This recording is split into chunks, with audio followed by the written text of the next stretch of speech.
Barakatah Yahweh, Barakatah Yahweh Shai, Bahashar Kahakudash. I want to give double honors to our elder apostles and elder bishops of Great Millstone Well, as well as peace and blessings, health and wellness to the house of David the elect. I was a high spirit will allow you. And today I want to go into a topic. Going into the Travis Hunter situation, right? And I was meditating on it. Mind you, I'm not even into sports. I only know about this man, all right, because of, you know, the situation with this woman, all right? And how she sort of disrespected him on camera. And it's like the talk of the sports world right now. And, you know, all I can say is, you know, first Ezra's 4, you know, and how the situation with that particular king and his concubine, all right, and how she took the crown off his head and he did nothing, and that's pretty much what that was. Or she slapped him and she smoked him. You know, he did nothing, which really that's a king. And like, you know, going back to first Ezra 4, that was a king, and your concubine did that, and that's worthy of death. You see? But, you know, hey, this is Babylon the Great. You know, I'm not gonna say too much about the situation. You know, it's just that, you know, like I said, first Ezra 4, man. And it's what it says, give not that strength to women. You know, and you know, you're a rich man, if you're a millionaire, the concept of marriage should be out of the equation. That's how you know, hey, that's what it says, I find more bitter than death the woman whose heart is snares and nets. A snare and a net, those are tools that a hunter uses to catch a prey, to catch an animal, to catch game. All right, I noticed that his last name is Hunter. All right, so he's the one that's being hunted, though. You see, he's the one that's being hunted. You see, and the woman is a very powerful tool, man, very powerful entity, man. You see, I find more bitter than death the woman whose hands and snares and necks. You know, and what I learned, the most dangerous tool towards a man is the ability to coax him, the ability to de-arm him, and that's the most dangerous tactic that you can use towards a man. Arm him. And I can't remember if I looked up the word snares or nets. I think it might have been nets and snares. You can pull out a Bible. But one of the synonyms that came up for those words was the ability to coax somebody, the ability to ultimately use your charms to de-arm them. And that's a snare. And Edomites use that same snare towards a so-called black man. And the more we learn the ways of our enemies, the better we can navigate it. But like an Edomite will befriend you and de-arm you and get you sort of friendly. And that's when they come in with the attack, whether it's a verbal attack or whatever. Same thing with these women. You know, the concept of falling in love, that's like coaxing you. The concept of thinking that they love you, they got you thinking that they love you, that's de-arming you, man. The word, I think, is C-O-A-X. C-O-A-X. Like to use your feminine charms. And one thing I've learned about America, up until recently, nobody talked about like the feminine wiles, like the snares of a woman, the ways of a woman, like whining, all right, or even like, you know, she's ways they use to manipulate you, man. You know. So like you don't come prepared when you deal with a woman. You just come blindly on your Disney movie shit, you know. But hey, her heart's are snares and nets. And I want to say it's the Good News translation that goes into how she would put her arms around him. And in that brother Shaquat's video was that GMS dedication.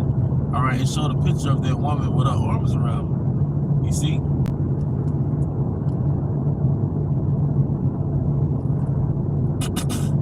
You see? But you know, that's happening all throughout America. We live in a matrix. In the matrix, your perception of something is distorted, for example. In the matrix, a white pill is considered medicine. But in nature, in reality, a green plant is considered medicine. You see? A what we call a white pill is something that we should call a plant. It tells you in Psalms that 103 herbs are for the service of man. You see? Same thing with a woman. A helpmeet is a woman. A homemaker is a woman. Alright? Your role makes you a woman. The scripture tells you that a woman's supposed to be a modest apparel. Alright, so like Elder Pascal Bar brought out, when a woman showcases her body to the world, she's prostituted. So just like the medicine matrix, we have a woman matrix. We're calling whores women. You're gonna project feelings that you'll project on a woman on a whore. You see? You see?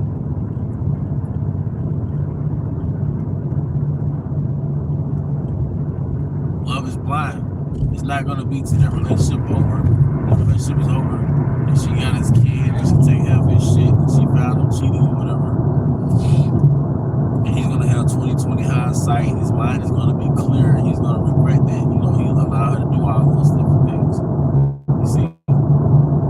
But in the Matrix, we call a woman, we call a whore a woman. And in the 1960s, you had something called women's sexual revolution. You can look it up on Wikipedia. Women's sexual revolution.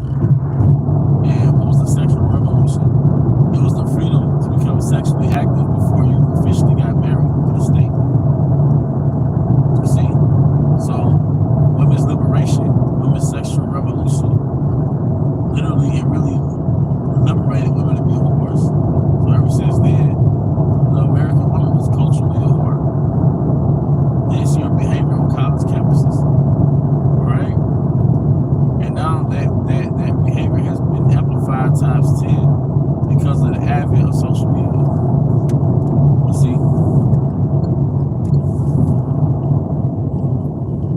As a matter of fact, going back to Elder Pascal Bar's lessons he's previously done, alright, Travis Hunter met that woman on Instagram, on social media. So she was showcasing herself. She was showcasing herself. He slid into her DM. Alright? But the problem with America, you can't legally sell whores in most states in America, but you can legally be a whore. You see? So that man has no reference point of what a woman is to gauge what a whore is, man. Ain't that something? You know?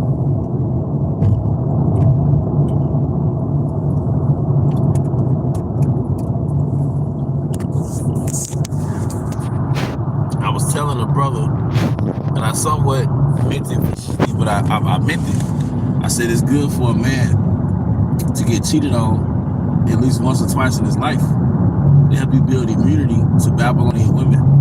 You know, maybe sometime in middle school, high school, then maybe another time in your 20s, like a little booster shot. The second time will be like a little booster shot to build that immunity. All right, because what happens is, you know, America raised you off a Disney world view of women. And a lot of us is raised by single mothers.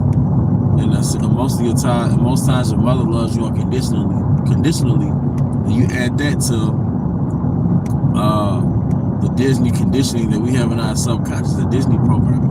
And when you so-called get cheated on, it destroys that programming. That trauma is a form of trauma, and it destroys that programming. But now your eyes can see reality. Okay? Like I said, you have a Disney, it shatters that rose-colored glass you have of women, you know? And it keeps you from getting wrapped over every woman you deal with, you know? Wrapped up over her, you know? But, hey, that's why, hey, this word, it creates a standard. See, now this word, our laws and our ways, we have a reference point of what a woman is and what a woman should be. You see?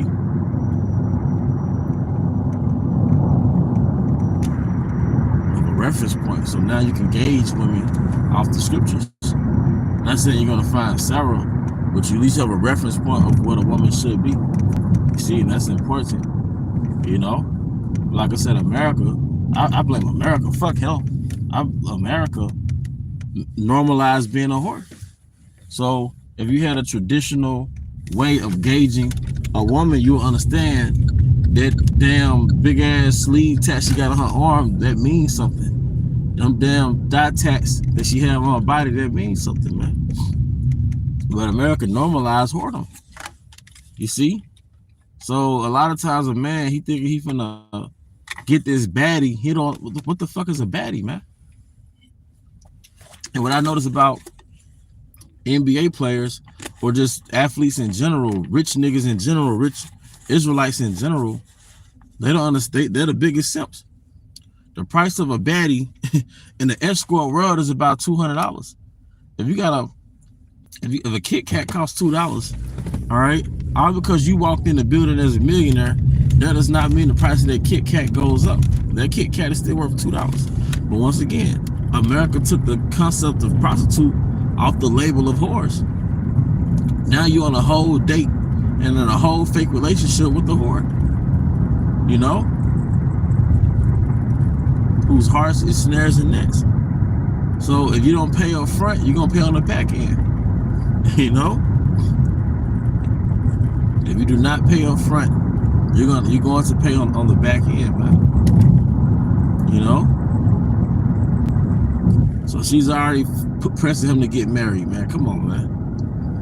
You know, but that's Babylon for you, man. You know, but hey, man, that's pretty much the point. It was something that was on my spirit, man. Babylon the Great, baby. You know, this thing, we're another day closer, man. That's something the elder Kazak would say, man. We're another day closer, man. All right. Well, with that, I hope you brothers and sisters were edified. Once again, I want to give all honor and glory to Yahweh Bahashem Yahushai Bahashem Chakodash. I also want to give double honors to our elder apostles and elder bishops of Great Millstone Well. Hey, peace and blessings, health and wellness to the house of David the elect. Hey, shalom, brother. You know, Bob, come here, shalom. Hey, but yeah, man, they're just an example, man. Like I said, we have our apostles at Great Millstone who, through the Spirit, break down the scriptures, man, and we develop a reference point of what a woman is or what a woman should be. All right. Now, through that reference point, which is the scriptures, we're able to gauge American women and make assessments of them based off the standard that the Most High has lifted for us, that He's created for us, man. Hey, but with that, hey, to the next time, shalom. Hey, you sisters, I know I keep going back. Hey, you sisters, you just keep fighting, you know. Stay in the spirit, keep resisting Babylon, man. All right, to the next time, shalom.